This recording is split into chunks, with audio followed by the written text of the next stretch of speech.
শিবের মাথায় kilo kilo দুধ ঢাললে, লিটার লিটার দই আর মিছরি ঢাললেই শিবের সাধনা হয় না। হতে পারে আমার কথাটি আপনাদের গায়ে লাগবে বা মনে হবে বাবা কি কর্কশ করে বলছেন, কিন্তু এটাই সত্য। তাহলে কি শিবের অভিষেক করব না? হ্যাঁ, নিশ্চয়ই করব। রুদ্র অভিষেকে তুষ্ট হন, করব। কিন্তু ওটাই কিন্তু কেবল শিব সাধনা নয়। নিশ্চয়ই করব, পূজা অর্চনা তো করবোই। আমরা অভিষেক করব না? আমরা তো ভগবানের নারায়ণের নিত্য অভিষেক করি, কেন করবে না? করবে। কিন্তু ওটাই কেবল সাধন নয়। শিবের সাধন মানে শিবের মতো হওয়া। শিবের উপাসনা করা মানে নিজের মধ্যে শিবত্বকে জাগ্রত করা। কি জাগ্রত করা? শিবত্বকে জাগ্রত করা। শিব কেমন? শিব হচ্ছেন আশুতোষ, যিনি অল্পে সন্তুষ্ট হন। সাধক সবসময় অল্পে সন্তুষ্ট হবে। শিব কেমন? যোগী, গায়ে কিচ্ছু নাই, বাকছাল পরে আছেন।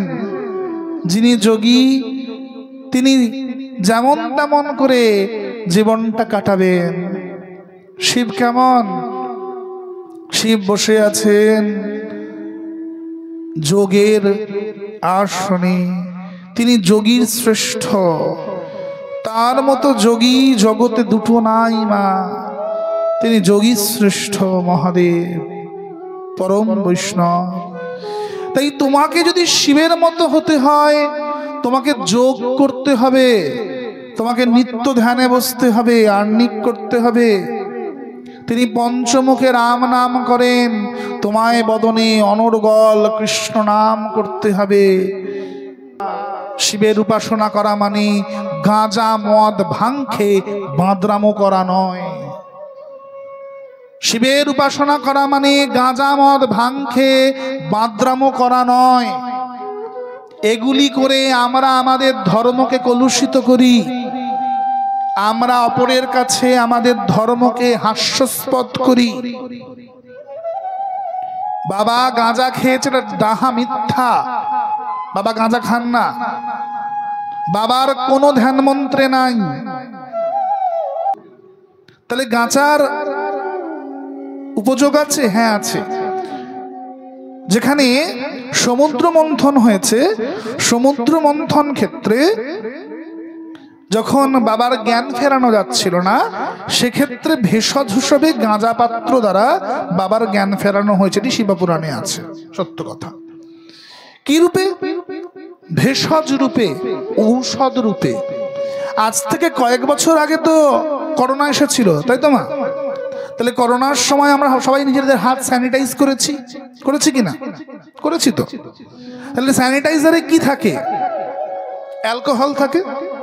কিংবা আমরা যদি হোমিওপ্যাথিক ওষুধ খাই, আমিও খাই, তাহলে আমরা যদি হোমিওপ্যাথিক ওষুধ খাই, হোমিওপ্যাথিক ওষুধে কি থাকে? অ্যালকোহল থাকে।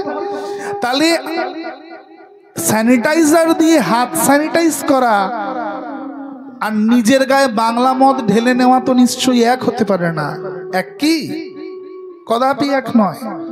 তো বাবা সমুদ্র মন্থন অন্তে যে গাঁজা পাত্র গ্রহণ করেছেন আর তোমাদের গাঁজা খাওয়া কখনো এক নয়। না, আমরা ওনার ভক্ত, আমরা ওনার মতো করি। করতে পারবে? বাবা সমুদ্র মন্থনের হলাহল বিষ পান করে জগৎকে রক্ষা করেছেন। তোমরা পারবে? তোমরা হলাহল বিষ পান করতে পারবে? তাহলে বুঝবো তোমরা শিবের মতো করতে পারো। তিনি ওই বরফের মধ্যে বসে থাকেন, আদি যোগী তিনি। তার গায়ে বসন নাই, চিতাভস্য মেখে বসে আছেন। তোমার তো কেদারনাথে উঠতে গেলে 15টা সোয়েটার গায়ে চাপাতে হয়। তুই পারবে বাবার মতো করে বসে থাকতে বাকছাল পরে? তিনি যোগী শ্রেষ্ঠ। তার সঙ্গে আমাদের মনুষ্যের তুলনা কখনোই হতে পারে না। বাবাকে সিদ্ধি দিয়ে পূজা করা, গাঁজা দিয়ে পূজা করা, এটা আমাদের ধর্ম নয়। এমনকি আমাদের যে সনাতন ধর্মের যে বেদের যে উপাচারগুলি আছে, যে মন্ত্রের দ্বারা আমরা উপাচারগুলি নিবেদন করি, ধূপের উপাচার, দীপের উপাচার, নৈবেদ্য উপাচার, শিব উপাসনায় গাঁজা পাত্রের কোনো উপাচারের মন্ত্র পর্যন্ত নেই যেটি দিয়ে তুমি নিবেদন করতে পারো। নিয়ে গেলে ব্রাহ্মণ বলে এই তো সাইডে রেখে দাও। তাহলে যেটির মন্ত্র নাই সেটি নিবেদন করো কি করে? অমন্ত্রক কোন দ্রব্যই দেবতার উদ্দেশ্যে নিবেদিত হয় না। অমন্ত্রক একটা তুলসী পত্র পর্যন্ত আমরা ভগবানের চরণে নিবেদন করতে পারি না। সেখানে পর্যন্ত তোমায় পুরুষ সূক্ত পাঠ করতে হচ্ছে, তদ বিষ্ণু পদমং পদম সদা অবশ্যন্তি সুরয়া বলে। তারপর গিয়ে তুমি তুলসী পত্র নিবেদন করতে পারছো। অমন্ত্রক একটা তুলসী দিতে পারি না, অমন্ত্রক বাবার মাথাটা বিল্লপত্র প্রদান করতে পারি না, তো অমন্ত্রক গাঁজা পাত্রটা তুমি দেবে কি করে? এর কোনো বিধান আমাদের শাস্ত্র দেয় না, এমন কোনো জিনিস নাই।